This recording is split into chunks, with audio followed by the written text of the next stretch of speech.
پلار دی وفات شو، رور دی وفات شو، مرګره دی وفات شو، نو د مسلمان د جیبې نه یکدم دا کلمه وځي انا لله و انا الیه راجعون. مونږ ټول د خدای یو، مونږ د هغه ملک یو، هغه زمونږ مالک دی. مالک په خپل مملوک کې چې څنګه تصرف کوي هغه ته اجازت دی، او مونږ ټول په دغه لاره الله تعالی طرف ته رجوع کوونکي یو.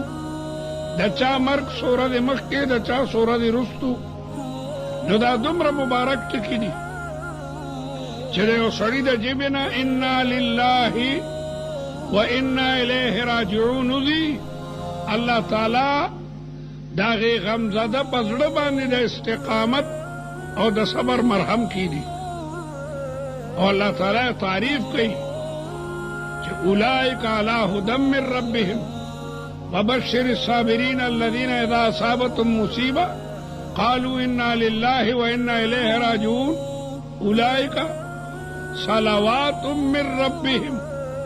په دغه خلقو د خدای د طرف نه شاباسۍ دی، او په دې باندې د الله تعالی د طرف نه رحمتونه دي، او دا کسان په نیغه لاره باندې دي.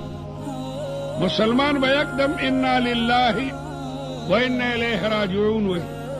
کافران وایي یاره پلان کې ډاکټر ته مو بوتلی وی، پلان کې اسپتال کې مو داخل کړی وی. مومن وایي که شلو ډاکټرانو ته بوتلی وی که نو، او په شلو اسپتالونو کې د خدای اټله فیصله ده اذا جاء اجلهم لا یستأخرون ساعة ولا یستقدمون.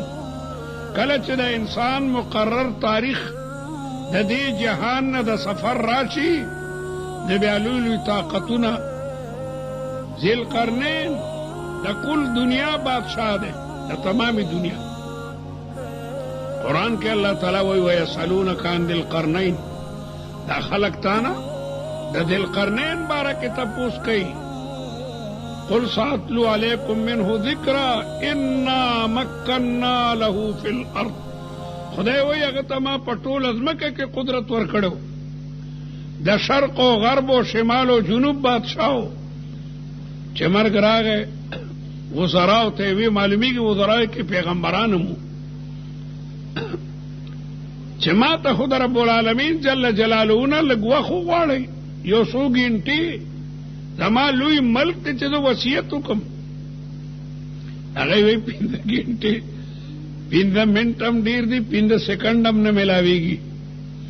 د الله تعالی فیصله چې شوي هغې کې د سترګې عمره د سترګې د رب عمره هم تاخیر نه راځي.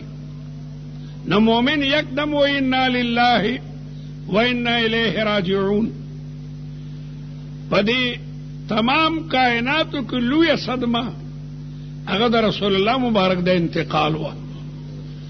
دې آسمان نه لاندې او په دې ځمکې د پاسه د رحمت للعالمین صلی الله علیه وسلم نه لوی شخصیت نه ده تیر شوی. پیغمبر علیہ السلام افضل الرسل ده، پیغمبر علیہ السلام رحمت للعالمین ده. اللہ تعالی ورته وی ورفعنا لک ذکرک، اے پیغمبر استا ذکر ما ډیر اوچت کو. چرتم چې د توحید مسله بیانېږي، مؤذن 15 ټیمه په اذان کې وی اشهد ان لا اله الا الله، ورپسې یقینا وی اشهد ان محمد رسول الله. دومره لوی مرتبه په مخلوقاتو کې د بل مخلوق نشته. بعد از خدا بزرگ تھی قصہ مختصر. من وجهك المنیر لقد نور القمر یا صاحب الجمال و یا سید البشر. پیغمبر علیہ الصلوۃ والسلام تمام عالمین باندې افضل ترین دی. اغم د دې جهان نه تشریف راغی وړي. شاعر وی ولو كانت الدنيا تدوم لواحد لکان رسول اللہ فیہا مخلدا. کہ دنیا کی او سڑے ہمیشہ پاتے کے دے نو دا رسول اللہ مبارک ذات با ہمیشہ پاتے ہو. لقد کان لکم فی رسول اللہ اسوۃ حسنہ. د پیغمبر علیہ السلام په مبارک ذات کې د امت لپاره بهترین نمونې دي. نو د دومره یو عظیم پیغمبر د دې دنیا نه انتقال کیږي. د پیغمبر علیہ السلام انتقال چې وشو داسې معلومېده چې لکه قیامت قائم دی. لوی لوی صحابه خبرې نشو کولی. حضرت عثمان غوندې لوی صحابي او د حضرت علی غوندې لوی صحابي خبرې نشو کولی، خولې ګونګی شوې. او حضرت عمر غوندې لوی صحابي توره راواغشته. خبردار دا مو وایئ چې رسول الله مبارک وفات دی، هغه جلال راغلی، تجلی راغلی، لکه موسی علیہ السلام باندې چې تجلی راغله خر موسی صاعقا. الله تعالی چې خپله تجلی په کوه طور وغورځوله نو موسی علیہ السلام ډېر ساعت بېهوشه پروت و. نو حضرت عمر هم وی چې رسول الله مبارک باندې هم د رب العالمین تجلی ده، بېهوشه دی. دا ګوره مو وایئ چې پیغمبر علیہ السلام وفات ته کو چا ووی په دغه توره به سر پرېږدم. صحابه خاموشه. او ابو بکر صدیق رضی الله تعالی عنہ د رسول الله په اجازت خپل ځمکې ته تلو. د مدینې منورې نه بهر ځمکه وه او رسول الله نه اجازت وی ورشه. هغه ته هغه دی ته صحابي په منډه دي ته دلته رحمت للعالمین صلی الله علیه وسلم خو د دې دنیا نه پرده وکړه. ابو بکر صدیق په منډه منډه راځي او ګوري د رسول الله جماعت د صحابو نه ډک او ټول جاړي. د ټولو نه مخکې ابو بکر صدیق د خپلې لور کور ته لاړو. د ام المؤمنین حضرت عائشہ او رسول الله مبارک باندې کمبل پروت و.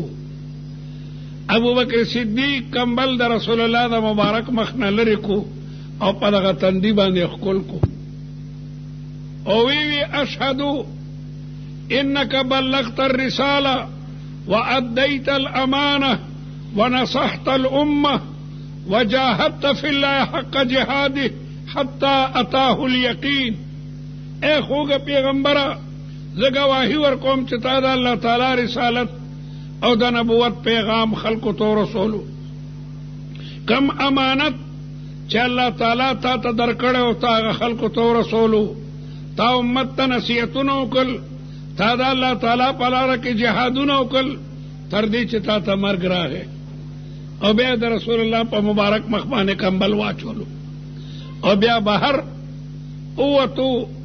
او حضرت عمر توره په لاسو کې نیولې ده، همدغه وایي چې ګوره دا مو وایي چې رسول الله مبارک وفات دی. ابوبکر صدیق ورته عمره لږ چپ شه. عمر بیا هم نه چپ کېدو، د غم د وجې نه اخته و. د درې ځله ورته ابوبکر صدیق ووایي. بیا ابوبکر صدیق راغی منبر ته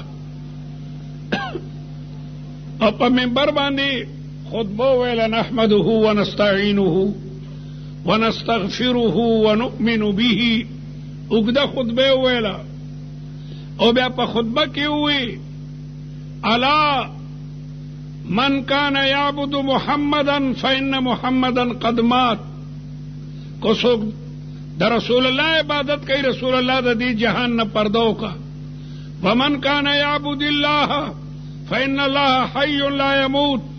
څوک د رب العالمین عبادت کوي الله تعالی ازلی او ابدی دی. او بیا دا آیت وی وما محمد الا رسول قد خلت من قبله الرسل افئن مات او قتل انقلبتم على اعقابكم. محمد مصطفی خو یو لوی پیغمبر دی. د دنه مخکې پیغمبران هغه د دې دنیا نه سفر کړی دی. کدا رحمت للعالمین صلی الله علیه وسلم په خپل مرګ باندې وفات شي یا د خدای په لاره کې شهید شي نو تاسو به دین پرېږدئ. حضرت عمر په هوش کې راغی چې الله اکبر. د آیت خو مانه بالکل هیر شوی. د غم د وجې نه صحابو نه د آیت بالکل هیرو. آیت کې صفاره دي چې پیغمبران هم مري او بیا ابوبکر صدیق ډیر لوی چې کوم تقریر وکړلو.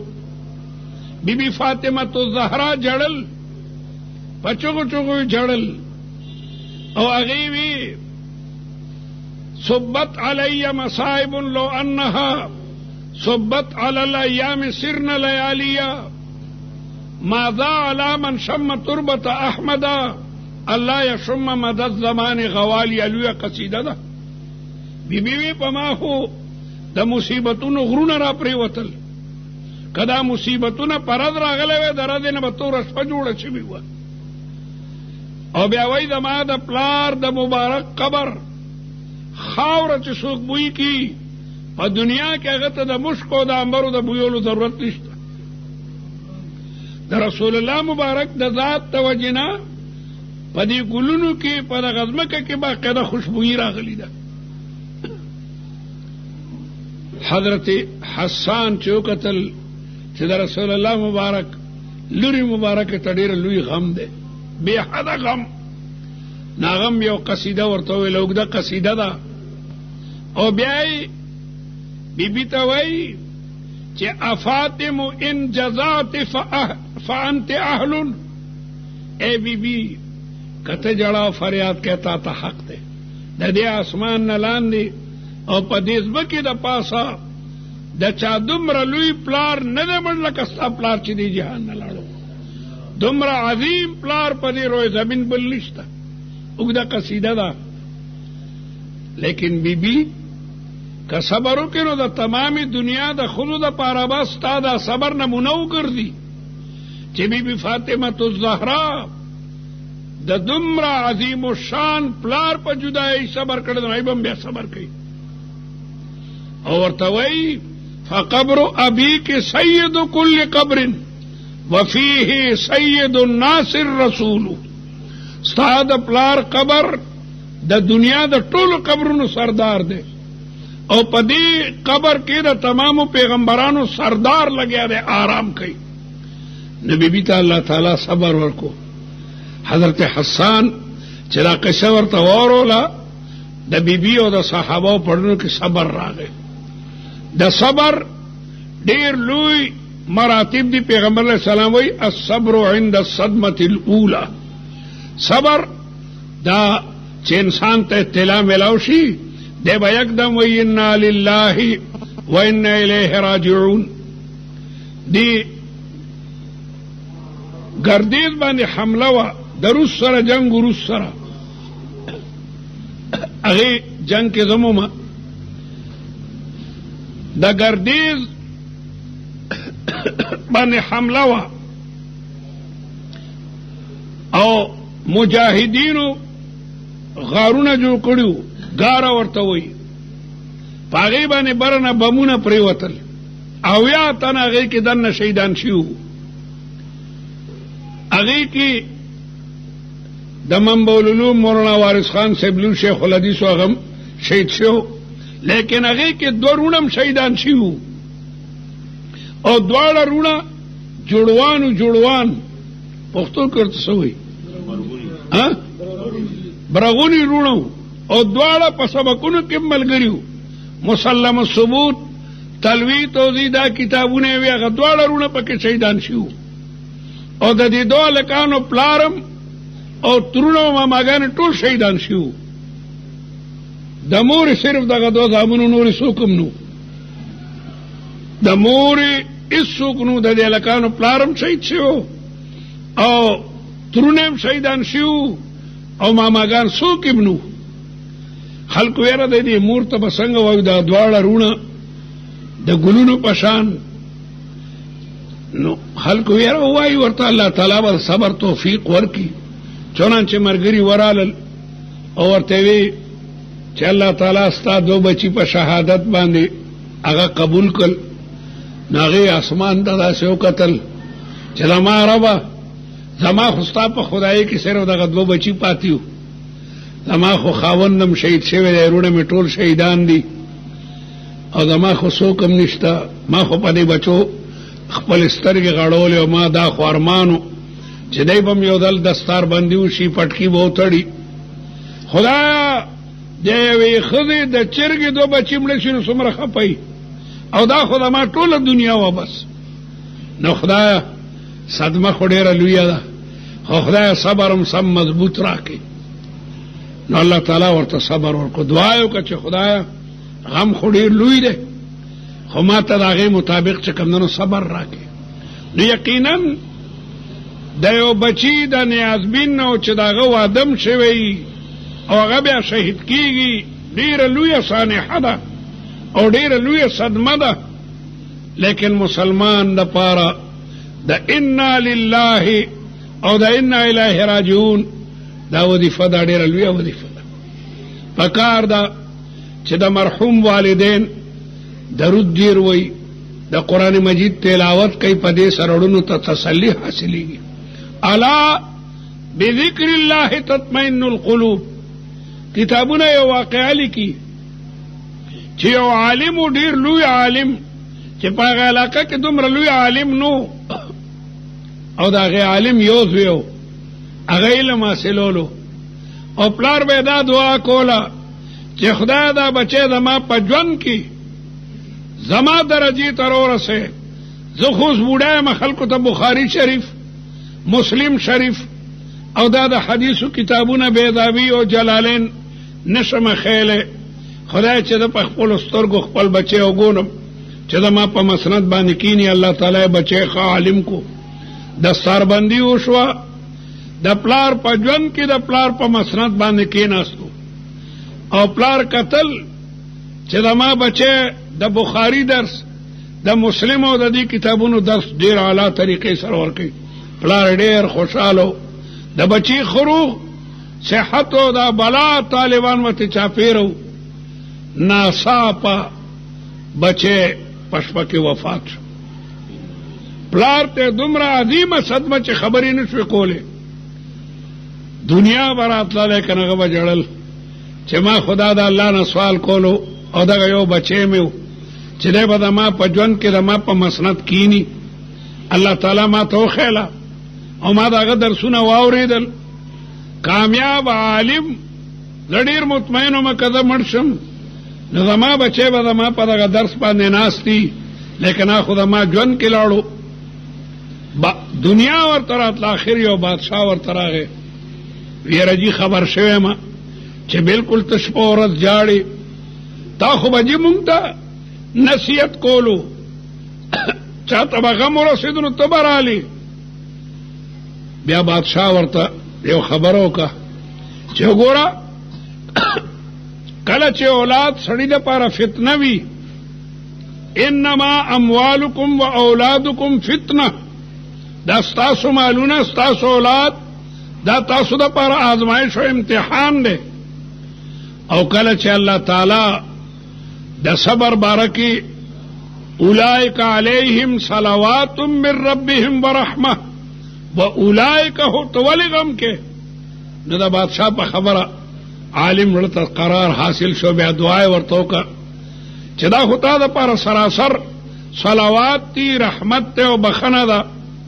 نو یقینا مونږ ته د دې نوجوان د وفات پته ما ته مولانا ووي د څو ورځو راستې زموږ اراده وه چې موږ به راځو، قدرت ته منظوره وه، دا تاریخ موږ مقرر کړو، لیکن هلته بله اجتماع وه د داخلو نه مخکې نو موږ هغې باندې ایثار شو، د هغې موږ معذرت خوا یو. موږ په دغه صدمه کې په دغه غم کې باقاعده تاسو سره برابر شریک یو.